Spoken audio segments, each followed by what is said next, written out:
At the age of 10, Viktor Korchnoi loses almost all his family during the siege of Leningrad.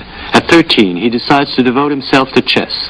He is already a fighter and a survivor. Master at 18, international grandmaster at 24, four-time winner of the USSR Championship. He is today the official challenger to the world title. At the end of a tournament in Holland in July '76, he asks for and is granted political asylum. The Soviet Union is shocked. Korchnoi becomes a traitor. There had been many defections in other fields like arts and sports since the end of the Second World War, but in chess, never. Korchnoi was really the first one to leave the USSR, and the reason for that is actually very simple. You had to be crazy to do it. In the West, the chess player is bohemian, he has a life with no security, whereas back in the USSR, you had everything, all the privileges. You had a villa, a car, a trainer. As long as you were on top, you had everything. He didn't understand the political consequences of what he did, because if he had known how hard things would get, he wouldn't have left.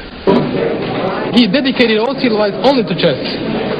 He left the Soviet Union, he left his wife, his child, and everything in order to have a chess freedom. When I left the Soviet Union, I did it just for sake of my chess career. I was so squeezed in the Soviet Union, so it was the only chance for me to prolong my chess life. Anyway, authorities, they considered my step, my defection. Well, it's not correct word because I'm not a traitor. Well, I betrayed how to move the bishop and how to put the better pawn structure. Anyway, they claimed the war to me. They keep now my family as hostages in the Soviet Union. Here is a player with a reputation for toughness, arrogance, and a fierce will to win. Suddenly one day, legend, history, circumstances pushed him into a role. The legendary role of Don Quixote. Et cet homme-là s'engage dans ces combats corps et âme, à corps perdu. This man throws himself into the struggle with all his heart and soul, with a determination which is fascinating. It would have been so much simpler to keep quiet and conform. I want to ride to the ridge where the west commences, gaze at the moon until I lose my senses, can't look at hobbles and fence me in. Don't fence me in. Amsterdam, home of the International Chess Federation. It was here that in July 1976, after winning the annual IBM tournament, Korchnoi went into a police station, asked for and was given political asylum.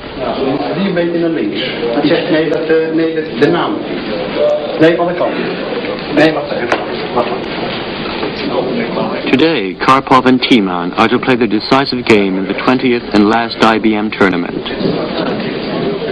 All the main winners from previous years have been invited, except Korchnoi.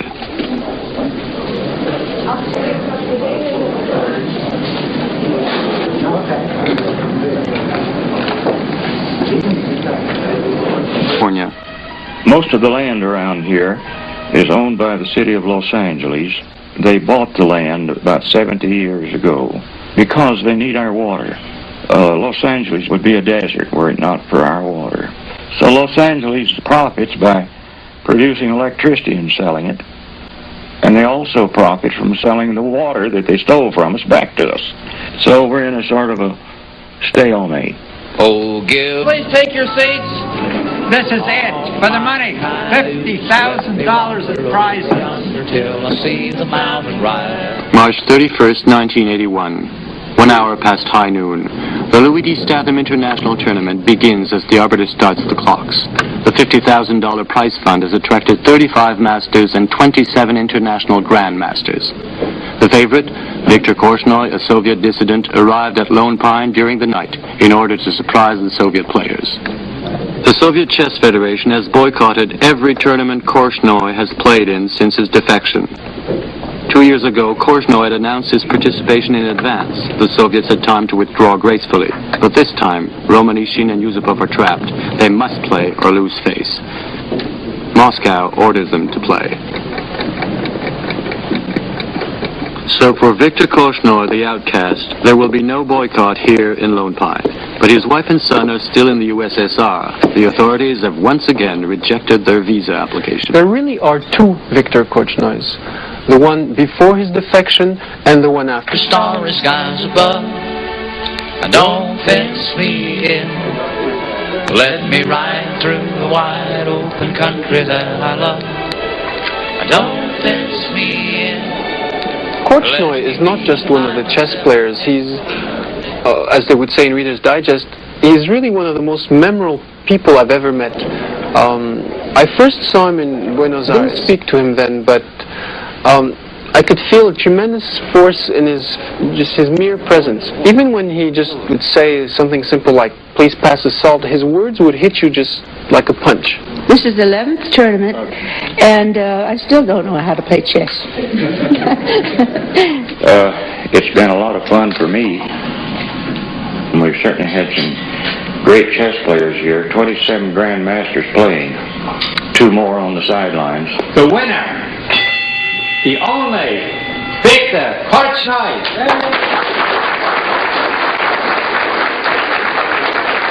For the tournament, Mr. Chetin and his wife. Well, thank you very much. Before farmers and so on. Korchnoi is a big fighter like Lasker, and he always wants to be like in the red, just to be in balance between death and life. Very, very brave player, and it's very difficult to play like this. Korchnoi is older, so he has to do his work now. Great Soviet players were kids during the Second World War, and they suffered tremendously during their childhood. Korchnoi, for instance, was practically the only surviving member of his family. He went through the siege of Leningrad, I think, when he was 11 or 12, and that left some very deep scars in his personality, both on the chessboard and outside. Found in chess something to cling on to at the end of their traumatic war experiences. Petrosian, during the war, had to scrounge for food in garbage bags just to survive. So this generation of Soviet players, to which Korchnoi belongs to, along with many others like Spassky and Bronstein, became strong chess players not only because they lived in the Soviet Union, but because they were natural fighters and survivors, and were used living with this discipline and this ferocious will to win. Now, Karpov is not the same. He belongs to a later generation, a happier and more spoiled one. And there's just another reason why Korchnoi despises him. To him, he's just a greenhorn. Last year, Karpov has played in 5 or 6 very strong tournaments.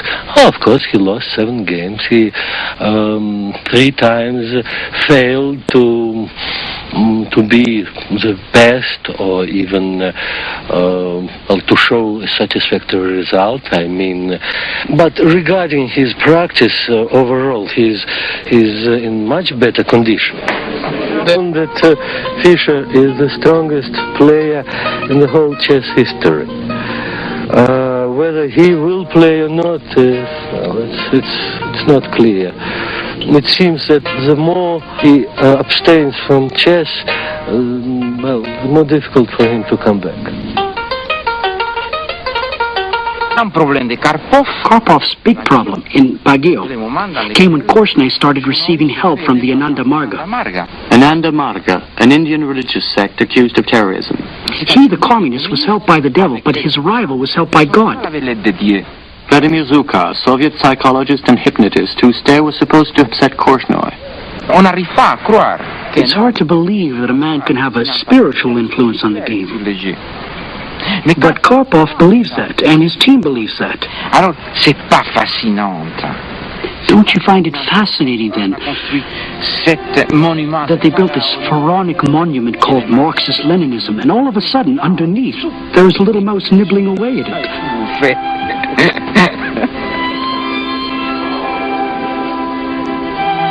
que ces communistes qui ne croient pas.